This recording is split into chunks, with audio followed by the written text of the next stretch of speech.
Okay, hello to everyone out there. Thank you so much for joining us. See, we have quite a few folks here, and the number's going up. So we got about 20 folks. People are kind of filing in. So what we'll do is at one after, we'll actually officially kick off the webinar. So we'll just give it a minute. Just real quickly, my name is Mike Crook. I'm the Director of User Experience here at Medtrics. So I just want to quickly say welcome and again, thank you for attending today's webinar.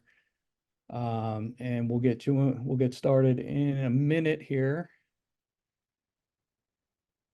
Just let folks join the feed. So we're up to like 39. We had about 90 registrants today, so it's a pretty robust audience number. See how many folks will actually get today. All right, so with that, I'll kindly ask our panelists to turn their cameras on, and I will hand this over to our host and CMO, Marcus Grimm. And as we like to say around here, Marcus, take it away. Thanks a lot, Mike. I appreciate it. Wow, this is a great program we got today. Everyone's coming in. We really do appreciate it. As mentioned, I'm Marcus Grimm, CMO for Medtrics. Thrilled to have you all with us here today. This is the first webinar that's part of our new, what we're calling the MedEdge Leadership Series, where we bring in outside experts from the medical education community. Many of these fine speakers, including today's, have previously appeared on the MedEdge podcast series. You can find Medtrics MedEdge wherever you get your podcast. We've had a blast with that program this year. Little housekeeping. Look, it's a typical webinar, okay? Feel free to ask those questions that you have. Put them in the chat. Use the Q&A. Mike's going to be monitoring that throughout the program. Ask whatever you want to know. Yes, absolutely. We're recording this. We'll get you a recording of the program. Everything that you would expect in a typical webinar, and hopefully really great programming for you as well. We do have a really nice audience mix for today's program. We have a lot of Medtrics customers. Thank you for joining us. And we also have several non-customers. So I am going to take just a brief minute to introduce everyone to Medtrics. Medtrics is the premier engagement platform for GME, UME, veterinary, and nursing schools all over the US, and as of a few months ago, beyond the US. GME institutions use Medtrics to manage clinical schedules, evaluations, ACGME milestones, case logs, and yes, of course, those pesky IRIS reports, which our guest today, she loves to talk about IRIS reports. If in fact you're using another platform, not a problem. The Medtrics team has a lot of experience in managing migrations from those other platforms. The way the team works, it's a very hands-on approach, not just including software implementation, but process development and enhancement, which is really big. Natasha is going to be talking a lot today about process as it relates to ACGME timeline.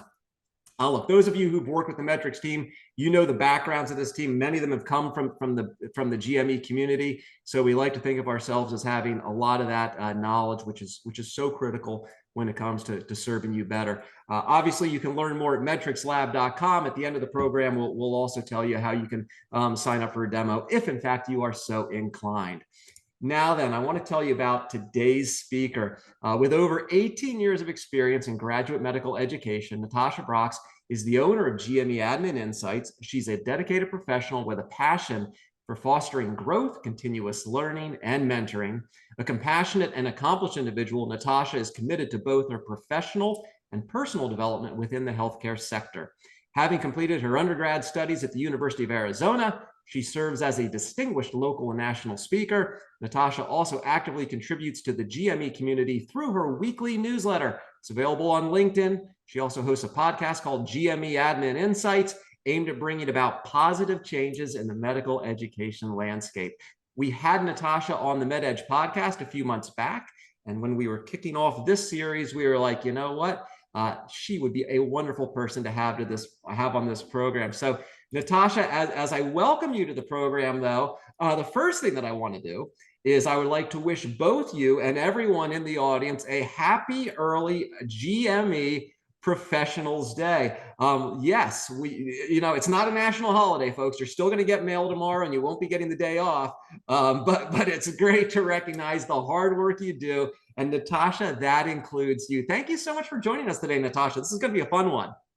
Thank you. I'm happy to be here. Yes, it's really going to be fun. Thank you for having me. And like Marcus said, happy GME Professionals Day to everyone out there. And remember, we are not just making it a day or a week, we're going to make it the whole month, the whole month. So enjoy it. And, make sure you take care of your wellness. Outstanding. Well, here's the agenda we have for today. Look, Simon Sinek encourages us to always ask why we're doing things. So today's program is all about managing the ACGME timeline. And first, we're going to be talking about, well, why actually is that important?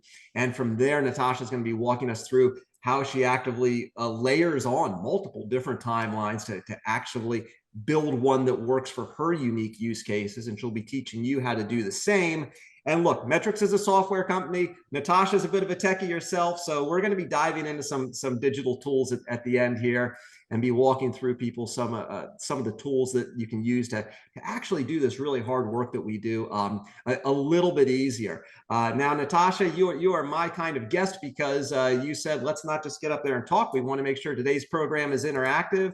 You said you wanted to kick it off with a poll today. So what's the first thing we want to know, Natasha? The first thing I want to know is the people out there. You can scan the QR code and answer this question. Have you ever used the ACGME timeline? I want to know that. I want to know if you've used it. So that way I can gauge more on how we're going to go forward. Have you used it? Natasha, as we wait for those votes to come in, for those that may not be familiar, in one line or one or two lines, what is the ACGME timeline? I know we've got a smart group here, but just in case we've got some beginners in the room, what is the ACGME timeline? Basically, it's the timeline of the whole year, of the whole academic year, and it's formulated in the academic year.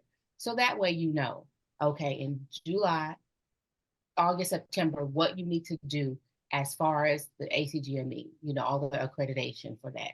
So you know what you need to do for the whole year, basically, in a nutshell.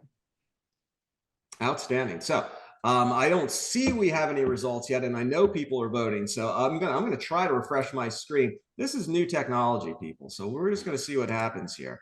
So we go through here. We had these slides before, and here we go. And let's see what we have on the. There it is. Look at that. I love it. I love it. All right, it worked, Natasha. Wonderful. She was like, "This is gonna work great. No problem." It's gonna work. Yeah. So. Yeah, what a fun group we have here today. This is perfect, right? We've got 21 people that have taken the ACGME timeline. Also 15 people that haven't. Before we dive into this, Natasha, I think I kind of put you on the spot 10 minutes ago, and I said, what do you think we're going to get on this question? And I think you said about 50-50. So kudos to you. You kind of nailed it. Now, before we go into this, Natasha, and why it's important, what as a tool is your belief that, hey, listen, this is something you want to jump on right away. It's really critical, or where does it sort of fit in your bag of tools? Good question, Marcus. I think it is a good tool for this, only because we have so many new program coordinators, right? So 9 times out of 10, they don't know what to do, where to go, how to guide their program, right? So with the timeline, you already know, okay, I have to do A, Y, B, C, and maybe jump around. And it's a good tool because you can always continue to look back and refresh your memory. You can keep everybody else in line. So that is a good tool to have just in case. And even senior coordinators, we forget sometimes, we may try to put it, on our calendar, but it's still good to have. Things always get updated. So, having that to refer to is great. Outstanding. You got a great slide here on, from your perspective, why this timeline is important. Just walk us through what we're looking at here. Yeah. So we know, let's start at the basics, what a timeline is. A timeline, like you asked me, it's a schedule that shows the different tasks that we have to do, the events that we need to make sure that it happens in a certain time period, right? So it helps us to keep on track to what we need to do and when we need to do it. So the timeline's crucial for like organizational tasks, staying on track. For coordinators, it helps them to organize their work, and remember the important tasks. It shows a clear picture of what you need to be done and when you need to make your plans. It makes planning easier and ensures that nothing is forgotten, right? You can meet your deadlines on time, and any other benefits, for using a timeline. It's always something too that, like I said, you can refer back to, right? So this is an important key to have. It helps you with, your dates, your key dates that you have to remember, any evaluations, exams, accreditation timeline. And that's another important reason why the ACGME timeline, you have those accreditation tasks that you have to keep up with. So referring back to that for accreditation is key. And also the timeline, it ensures that all of these dates are met, and it allows for coordinators to prepare ahead of time, avoiding, last minute rushes, and ensures that all the important dates are adhered to. You don't want to wait till the last minute and then you remember something. And especially with us being so busy, so stressful, when you have this timeline, it's like a guide. It will guide you through the months, guide you through your year, and makes for a better overall management and better use of your time. Excellent. That is really well said. Now, when you and I were sort of going over this, you've been doing this for years, and I think in my conversation with you, I sort of I think I misspoke and I made a statement about there being a timeline, and you said, well, actually, Marcus, what's kind of tricky about all this is you're actually managing multiple timelines, and that of course is where this all becomes a lot more complex. So just walk us through how you think about these different timelines differently, and how you sort of layer them on top of one another. So every program is different, so with the ACGME, they have the residency timeline. If you have a fellowship, they have the fellowship timeline. And if you're an institutional coordinator, if you have one, then you have the institutional timeline. So like for us, we never had an institutional coordinator. So we would have to do the residency timeline and the institutional part of that timeline. So we would have to do both, right? So, and if we had a fellowship, she would have to do the fellowship timeline and the institutional timeline. So the ACGME has given like the coordinators this tools to help them manage their yearly tasks, So with all of these timelines per the ACGME, these timelines, they summarize the types of tasks and events and deadlines that we typically manage, in a academic year. So they aim to like help, new and seasoned coordinators, you to use this daily, so we can prioritize our daily tasks. And each one of them are different. Residency is different from fellowship or institutional. So knowing which one to use, knowing how to use it, how to refer to it is key, especially when it comes to ACGME. So let's define what it means to be an academic timeline, right? In the context of a GME. When you think about the academic timeline, we are planning, we're executing, we're monitoring all educational activities within a residency program or your fellowship, or if you're an institutional coordinator. So these include curriculum, planning, scheduling, evaluation, coordinating faculty activities, or managing resident schedule, the block schedule, CME, everything, right? So an effective academic timeline ensures that all of these components work seamlessly together and provide a comprehensive structural education experience, not just for the residents, for the faculty and yourself as well. So that's the difference in, the timeline. They're the same thing, but depending on, what you are, residency or fellowship, there may be a little tweak in them. Outstanding. Well, let's dive into each one of those a little bit. And the first is the actual ACGME timeline. You were kind enough to put a link up there, so anyone who like me needs to pull out the bifocals or can't zoom in there, we've got the link there. We can go out and get it. But walk us through this basic ACGME timeline. So it just covers it starts at the academic year. And actually, before the academic year, it does go over like any contacts that you may have. It's fillable. You can write in your contacts. You can write in any information that you need to. And then it starts with the July, the beginning of the academic year, and what the ACGME requirements are for that specific month, right? And then it goes down and it breaks down the additional months. I don't know if you can see it here, but it has you have the ACGME accreditation, you have orientation and onboarding. So it tells you, okay, between June and early July, we need to start thinking about onboarding, right? Because we bring them in July 1st. So it has program administration. So everything that you need to do for that. And then August is the ACGME accreditation. So it brings out the annual update reviews. So when you look at this and you can look at it a month ahead of time, you can get yourself, ready for it. You don't have to wait to the last minute or, oops, I missed that. When we start thinking about onboarding or offboarding, we can say, okay, we have interviews coming up. Let me go ahead and order my swag if you need to. Well, especially at this low season, we can start working ahead so we can stay ahead, and that's how the ACGME breaks it down when it comes to the accreditation for the programs. Outstanding.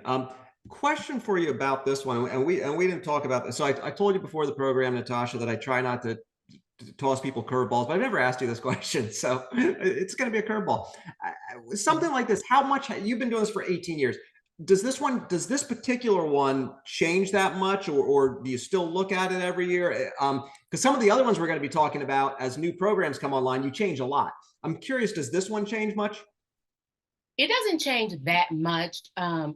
Like now, ACGME is open for new compliments and comments. So usually it will probably say the same. I want to say up to 10 years. I want to say maybe 5 to 10 years, but I want to say up to 10 years. So it won't change. But what happens is, I know with me, what I do is if there is something that has changed or we implement something, I will go in and write it down. And then I have a hard copy, so I'll add it in. So that way I always have it. But this really is probably like the standard, the basic standard.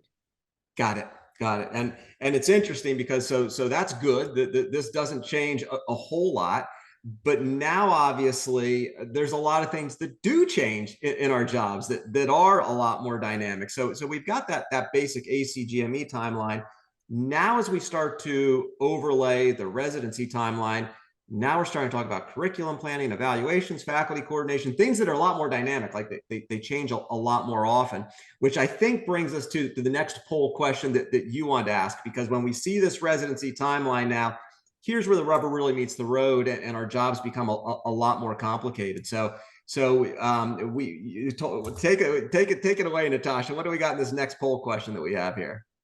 This question, I'm interested to see what comes on. But when you think about your program, only your program, and what do you think about? What words come to mind? Think about your program, everything that you have to do.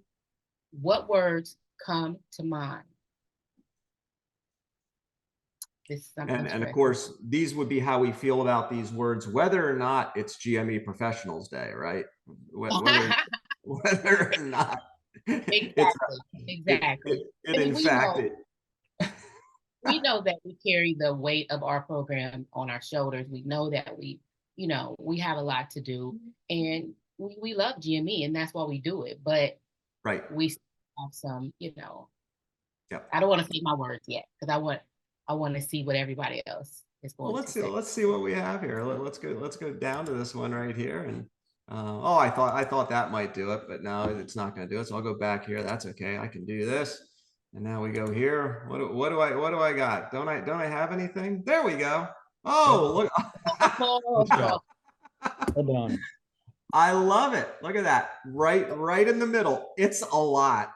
I So, and love the thing that. about this is, Marcus, the word that is the biggest and the boldest, that's the word that several people responded to. So several people say that, you know, it's a lot. It's a lot of work, probably, and overwhelming. That's the second one that I see come up off the screen.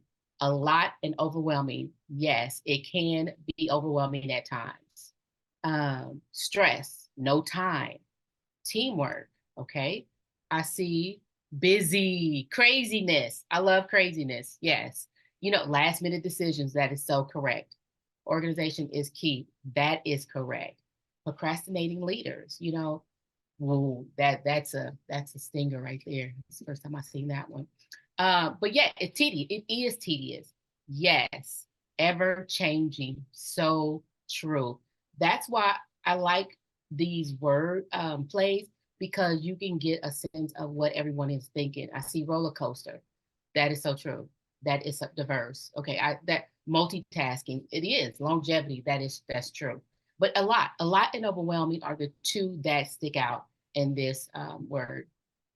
And one of the things that always comes up a lot here, and I love seeing teamwork up there. We see family up there, because the coordinators out there at the end of the day, they're in charge of coordination, right? So they need to get all this information from a lot of different people. So it is to the multiple people who said a lot. I think Natasha and I would agree with you. So let's go on here to our next slide. So now that we see all that, so it's a lot, and we're trying to navigate between family and teamwork and procrastinating leadership. But let's go into these in a bit more detail, Natasha, and walk us through these four elements that make up that residency timeline.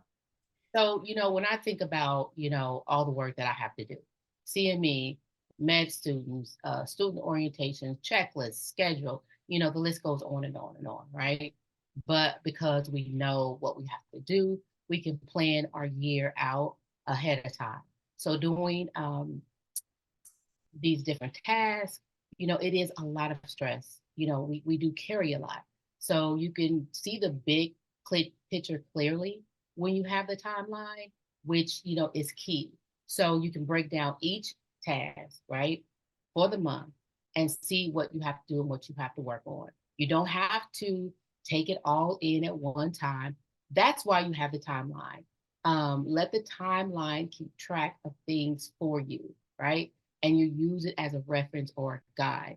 With our curriculum planning, that's usually once a year. So you know that evaluations are basically every day, depending on, did I get the evaluation back?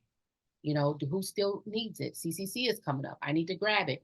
All of these things, you know, affect our timeline for us, not what we have to do just but for us. So there's a lot of things that go into like the resident schedules. We know that we start planning it almost at the end of the year for the next academic year, and we have it ready maybe 2-3 months beforehand, so residents can start picking their schedule. So this is something that, you know, you want to kind of like be mindful of. You know, you can make sure all of your planning is done via ahead of time. Right, right. And it seems to me that what really brings a lot of the chaos to the machine, if you will, is a lot of the people who are on this call, they're not working with one or two specialties, but they may be working with multiple ones, which I think is key here, because you've got this residency timeline example here. This is an example that you're sharing with us from emergency medicine. So walk us through that. But before you walk us through that, they're all going to be different, right? Depending on your specialties. And that's kind of the key where the chaos comes in, right? Exactly. So you have your ACGME timeline, depending on what you are, residency, fellowship, or institution. But then you have your program specific timeline, right? You have your residency timeline, or, you know, so this is emergency medicine's timeline. You have surgery, all the other specialty has there. So, I normally take the ACGME timeline and I merge it with my emergency medicine timeline. So I have one little packet. So if you don't have a timeline for your specialty, try to reach out to your specialty board to see if they have a copy that you can use or get a hold of. This is a useful for especially new coordinators, just to ensure that you are following what you need in your program along with the ACGME timeline. And so with both timelines, you can take care of your accreditation and your program and not miss anything, right? Because when you break down everything that you need to do, it's overwhelming. So this breaks down specifically for you what you need to do monthly, annually, semi-annually, and then along with the ACGME. And it also covers like boards. When do your residents need to start preparing for boards? What do they need? It also covers the ITE exams. Okay, ITE is coming up. Let's book the room. So then you know what you have to do before that month. So your own specialty timeline is so important for you. And then, when you have everything under control, you're just telling people, oh, we need this, we need this. They look at you, okay, this is a leader because she knows what's going on. It's the timeline, you can keep referring back to it. and it's you made a statement there, Natasha, about layering these on top of one another. Great minds think alike. We have a comment in the chat from Annette. What I've done in the past is you can add institutional, department, and or division timelines to this one, so you can see it all at a glance. That's so you and Annette are coming at it from the exact same angle. So that's the way you do it. Quick reminder to anyone else, feel free to use that webinar chat, and you can also put in Q&A as well as we head through the program here. So obviously then you take all these different timelines, you layer them on top of one another, and so that at the end of the day, when a residency coordinator says, what in the world do I have to do?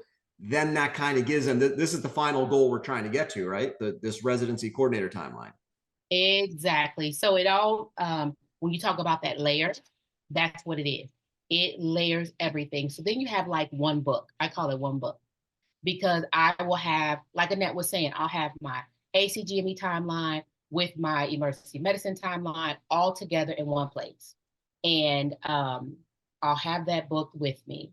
And I continue to refer back to it. I really do. I use it every month. I started using it when I was in family medicine. Because their specialty is really crazy. So I will continue to look through. It has the whole academic year, any events, especially with your specific timeline, your specialty timeline.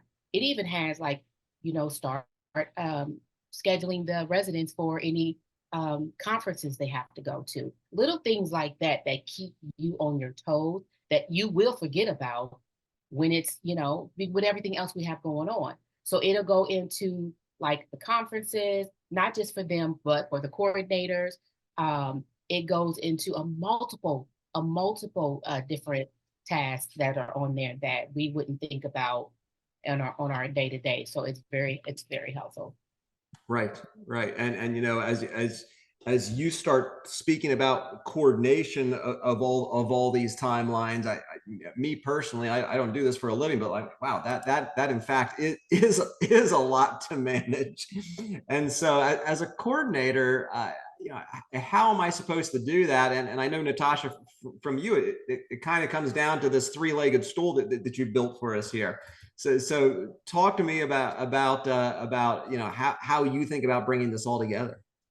So, with me, when I have my book, okay, I plan and organize. I plan and organize everything. So with everything you have to do, you have to be efficient in it, right? So I like to work harder, not smarter. So having a smooth operation helps me to manage, my time a lot better. And of course, you can't do it by yourself, right? You have to have the tools to help you. That is so key. You have to incorporate digital tools to help you meet your tasks, and I use tool, everybody use calendar apps, right? We put in our reminders. I also use project management softwares that help me keep track of the important dates and tasks. But I plan and I organize, I use my tools, and then I will, send out stuff to people. I'll collaborate. Okay, this is what's going on. This is what we need next month. Then I'll track, okay, I sent all of that out. I'm doing this. Let me track what's going on. It just makes for a smoother system for me, right? And everybody works differently. And so they think differently. So they can use these tools for how their residency is set up and how they work, right? So I think Outstanding. Outstanding. So that brings us to the digital tools part of this program. So Natasha's going to share some of those tools with us. By the way, some great questions are coming in. Please keep them coming in. Look, Medtrics is holding this webinar today. Obviously, we believe that Medtrics brings a lot of value to this process. Many of the elements of this academic timeline can be managed inside Medtrics. If I could wave a magic wand and make you all Medtrics customers tomorrow, I would definitely do that. That said, there are many digital tools out there that can help. Natasha's going to walk us through some of her favorite. And the reality is, finding the way to do this best for your organization is key. Natasha, you got a bunch of logos up here. What are some of the ones that you have experience with, or that you like using, and how do you use them? Okay, so I have tried just about almost everything. I haven't tried Notions yet, but of course we have Teams. Everybody uses Teams, but Teams is also good for, housing documents and files and working with other people. So if you have another coordinator, maybe they're located in another building or whatever. So Teams is good for that. I think everybody really know about Teams. I have been using Trello as well. Now, Trello is a board. It has a list you can have, due dates, checklists, and it does integrate with different apps as well. But one of the benefits about Trello is it's a vision, a vision project, basically. So that's one of the project management systems, the tools that I use to help me track different tasks and progress, through whatever, like I just recently did the offboarding. So it helped me that way. Now, some people are paper and some people are digital. I'm a mixture of both, right? So if I don't have my paper, we always have our computer or our phone. And that's one thing that I like about Trello. I can always pick it up and just write my to-do list or a checklist or what have you. It's in the system and I can go to my computer. It'll be there. If I want to write it on my paper too, as a triple check, I do that as well. Of course, we know Microsoft Outlook, that's the calendar. I put everything as a reminder on my email, but also within Microsoft, they have it now where you can have add-ons. And when you get an email, it's almost like Notion, but when you get an email and like say your PD asks you to do something, hey, Natasha, we need to schedule da. Well, Notions, or I forgot the specific add-on, it will turn it into a action item for you, right? And put it on your to-do list. So you already know that's something that you need to do. And it just makes for, a simple process because you don't have to keep checking your email. You don't have to keep wondering what's going on. It just transfers it into a to-do list for you. Slack, we all use Slack. So especially the professional Slack, you can get more use and benefit from a professional Slack than the regular Slack. So these are different digital programs that you can use just to streamline your work a lot better. Work smarter, not like that's what I always say. We've also on this next slide, and I appreciate the question coming in on some of those technologies. We're going to get to all these, I promise. And meeting technologies. I know Medtrics CEO Santosh Cherian is attending this program today, and I can tell you, Tasha's never met a meeting integration tool that he hasn't tested once. They all do slightly different things, but there's a lot of value that they bring, which is why I'm glad to see Tosh and everyone else testing them out. How do you use these for streamlining your meetings? I hate taking minutes. And I used to take minutes and I hated that. But now with these digital tools, you can use, Otter, you can use Read, is it ReadNet AI? You can use a lot of tools now that will take the notes for you, create your action items, but you need to make sure you get a good audio meeting note taker that can accurately, transcribe like conversations, right? And identify the key points that even you would want to bring out, right? So this provides an easy access to your recording. I used to use OneNote for my meetings, but it only records, right? It doesn't actually, I used to record it and then type it.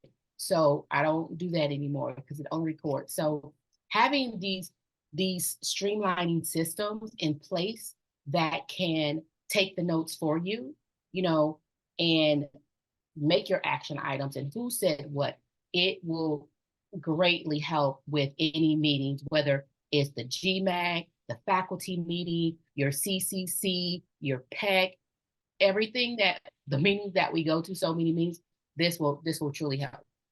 Yeah, it's really well said. And one of the things that I noticed looking up at the screen here, there's so many of these tools coming to marketplace right now. We actually don't have the meeting tool up here that the Medtrics team is currently using. Fathom.ai does the exact same thing, records the meeting, but gives you those action items there. Natasha, I do have a question for you about these tools as we head toward towards our finale here. But it's pretty easy to get overwhelmed by tools, right? So how do you personally think about, hey, I'm using Otter.ai right now. Should I be trying to script? Like how do you think about when and if you should be looking at your tool set? What I've done. I will, and this is just me because I'm a fanatic like that. And I want to ensure that my work is done streamlessly, right? Because there's so much. I will use one for a month, just to figure out if it works for me. And if it doesn't, I'm not gonna continue it. If it does, I usually stick with it, right? Like I said, I used OneNote. I didn't like it, right? I was like, I'm doing double work.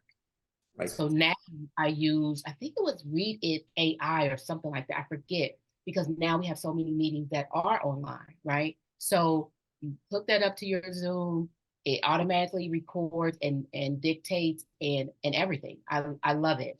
So I usually use it for a month.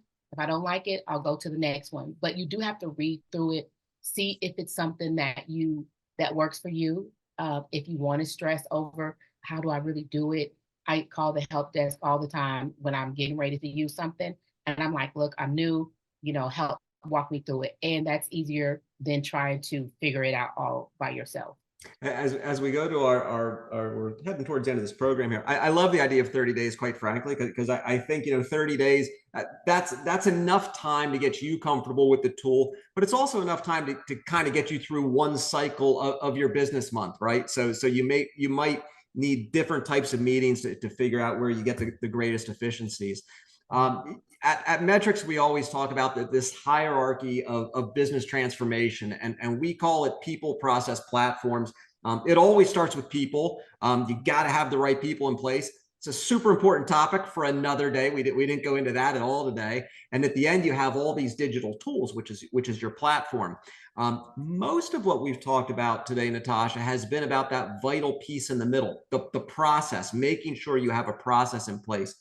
And time and time again, that's a tricky one. And organizations and people struggle with having that process in place, which is what these timelines are all about. Do you have any thoughts in terms of why that's where we struggle?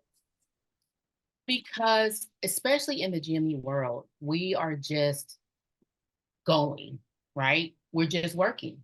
We are not taking the time out to really sit back and say, how can I utilize this? How can I make it better? because we are so busy. But when you take that time out to figure out what process is going to work for me, what can I use to that's going to help with me and my program. When you just take that time out and figure that out and get your process together, that makes a world of difference. But we're too busy. We just keep going and going and going. So I think, especially in the GME world, that's where we lag. That's really important. But I do have we've talked about timelines a lot, and you know, if I had a complaint about any timelines, is they generally don't leave room for introspection. Is there a time of year, Natasha, that you found, hey, look, there, and I don't know, maybe there isn't, but is there a 48-hour window or a 2-week period where you go, you know what, here's that window for you to kind of step back and think about your business from a process standpoint? Is there a time of year that you find that works well for this job? You know what? For me, I do it every month. That's just what I do every month, because some months are busier than others. So when it's a busy month, at the end of the month, I will take, and it's usually on the weekend, like literally at the end of the month, to say, oh, okay, this was a busy week. What could I have done, to make it better, right? And so I'll think about what happened over the month. Okay, I did this. I could have changed that. I could have changed that format. So then, when I reflect on what happened that month and what I can change, I look to the next month to, one, ensure it doesn't happen. I'll improve something before the months begin, and then I'll tackle on that month. I love processes, I love policies, and I do love improvement. So I'm always trying to figure out, how can I improve my program for me? How can I make it run smoother? And when I do use, like Annette said, both of those timelines and put it together, I'm always like jotting down different things, and I'll update it later, but jotting down different things of, what can I have done, or what task, was not on the timeline. So Right. I'll up, what can I do differently? Or like the digital tool, that one really didn't work. It caused me too many issues. Let me try this one. Yeah. So I do like monthly. I think it's very well said, and it's not easy. It's not easy to find that time and carve that time out. But wow, it's really critical. We've got one more slide after this one, folks. It's Q&A. Please keep coming them in. But a few notes that we have right here. If in fact you would like to learn more from the Medtrics team, feel free to scan that QR code right there. That'll take you right to a Calendly link that you can book an introductory call with the Medtrics team. We certainly would love to learn more about you and the challenges you have. And you can also send a message in Zoom chat. We would be happy to reach out as well. On that website, if you go to medtricslab.com, you can also sign up for our newsletter. And quick promo, we don't have dates for you yet, but if you looked at any of Natasha's timelines, they're going to tell you that September is all about evaluations. We've got a couple programs planned, one for Medtrics customers, all about how to do your evaluations properly within the Medtrics platform. Natasha is going to be coming back to talk about big picture, how you should be thinking about evaluations within your institution. So absolutely, we would encourage people to join us for that. Let's go on to the Q&A slide here. Natasha, I love this one question. It came in a little bit ago. Let me see. Yes, it came from Lillian. I love this question. She's got a new specialty, and she's like, great, I need a new timeline for this specialty. How do I make that happen? Yeah. So like I said earlier, like whatever your specialty is, go on your specialty board. Like mine's emergency medicine. I go to CORD, emergency medicine, and they have a coordinators group. In that coordinators group, they have all different resources for emergency medicine, and the timeline is one of them. So coordinators make sure they update it, they put it together. So whatever your specialty is, go to that specialty board and look for, if you don't see it on the website, email like the specialty.com or whatever, and try to get that. Or if you're in that specialty group, ask other coordinators, hey, do you have a psychiatric, timeline? Do you have, yep, see, JC put it in. Go to GME Professional Group on Facebook and ask, does anybody have a timeline, a residency specialty timeline for this people are always willing to help you to get you need. Outstanding. Outstanding. Also comment there from JC, and I think you just said it as well, Natasha. There's a Facebook. I love this GME group, and Natasha, you guys have Facebook groups. You've got newsletters. You've got it all. There's a Facebook group where you can do it as well. Yeah. Quite a technical question came in, Natasha, and I think you mentioned that you personally haven't worked in Notion. The question was, is Notion much like OneNote? I've actually done some work in Notion, very similar in many ways than OneNote. Difference being that it's not a Microsoft specific product. And for those of you that are deeply embedded in the Microsoft ecosystem, that's probably for better and or for worse. But inside Notion, you can absolutely, you can build timelines, you can build task lists. It is very much of a blank slate way for you to sort of build exactly what you're looking to do. I highly recommend Notion. Myself and the Medtrics team use it for other projects that we have.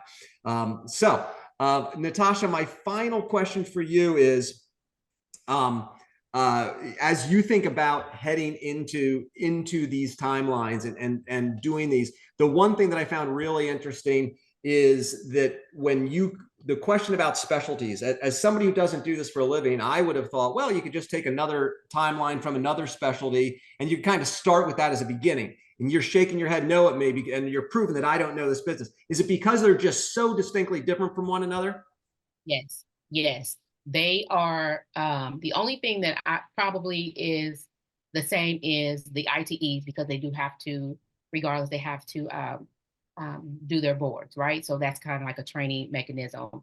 And they go to conferences and they can present.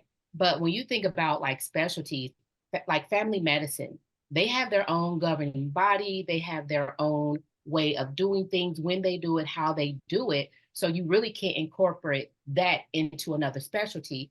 And then it's like the bodies are different, and what they will do is different, even down to like emergency medicine. Some of their requirements are totally different from family medicine or surgery, right? So you really have to have that specialty timeline. Specialty, it's totally different. Outstanding. Natasha Brox, thank you so much for joining us today. This has been a blast. I know it would, because you and I did a podcast before, and now we did it as a webinar. So right, exactly. It has been tremendously helpful. I want to thank everyone who joined us today. We had a really great large crowd. If we can help you out at Medtrics, feel free to go to medtricslab.com, sign up for the newsletter, book a demo, whatever works for you. To everyone in our audience, as well as Natasha, I would like to once again wish you a very happy GME Professionals Day. Very, very grateful for all the great work you all do in the community. Thank you so much for everyone on the Medtrics team. I'm Marcus Grimm. Have a great day.